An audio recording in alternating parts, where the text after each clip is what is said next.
et bienvenue, ou plutôt comme on dit en Swahili, Jambo.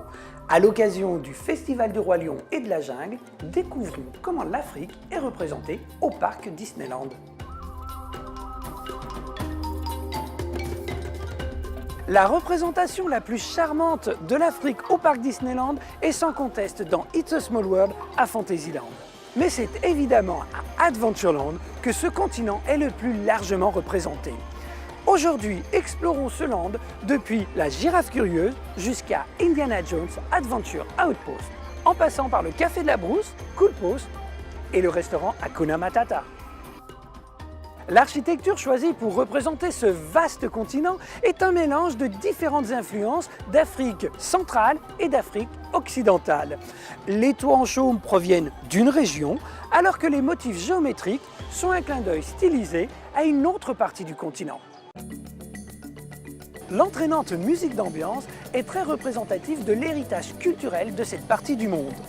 Et les lampes sont de véritables œuvres d'art en hommage à l'artisanat africain. Dans l'Afrique représentée à Adventureland, savez-vous quel endroit est à la fois le plus chaud et le plus frais de notre histoire?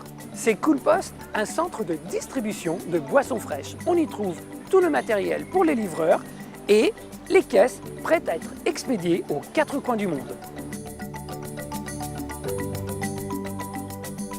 Sur cette signalétique, on peut lire des noms exotiques comme Zanzibar, Katmandou et Lagoon, qui en français veut dire lagune. C'est un petit clin d'œil aux Caraïbes, mais ceci est une invitation à une autre aventure.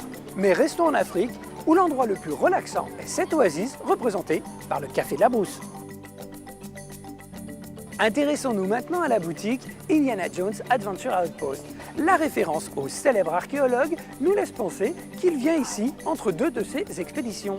Si on traduit le nom de la boutique, Outpost veut dire poste avancé. Comme souvent dans les boutiques de Disneyland Paris, il faut lever les yeux au plafond pour trouver les détails qui renforcent et confirment l'histoire.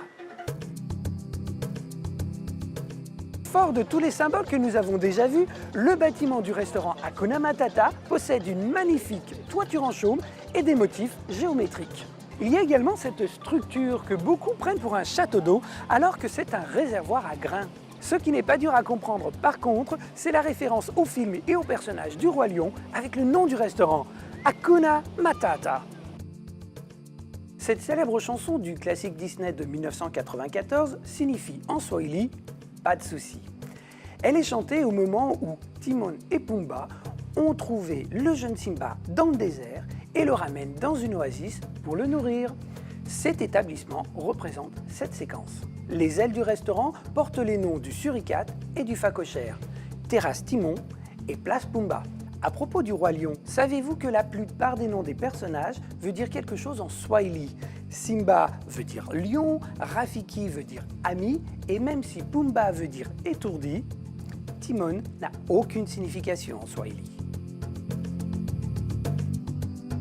L'art africain est très représenté dans la décoration de cet établissement, sous la forme de vases, de lampes et de fresques murales. Ces dernières peuvent faire penser à la première scène du film du Roi Lion, quand le jeune Simba est présenté à tous les animaux de la Terre des Lions. J'aimerais finir ce voyage en Afrique à Adventureland avec une de mes histoires préférées, celle de la girafe curieuse, tout pour le safari. À bord de son véhicule tout-terrain, un marchand sillonne toute l'Afrique, jusqu'au jour où il découvre une piste inconnue. Il décide de l'emprunter sans se douter qu'elle est également fréquentée par une girafe curieuse.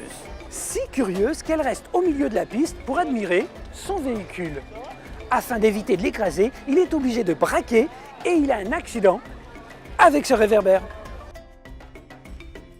Son véhicule étant cassé, le marchand décide d'utiliser la bâtisse juste à côté pour ouvrir un commerce. Mais qu'est devenue notre girafe si curieuse, me direz-vous? Eh bien, suivez-moi à l'intérieur. Intriguée par l'activité du commerçant, la girafe, toujours aussi curieuse, a passé sa tête par un trou dans le mur. Encore une fois, il faut lever la tête si vous voulez regarder la girafe en train de vous regarder. On se quitte avec le traditionnel indice de Mathieu.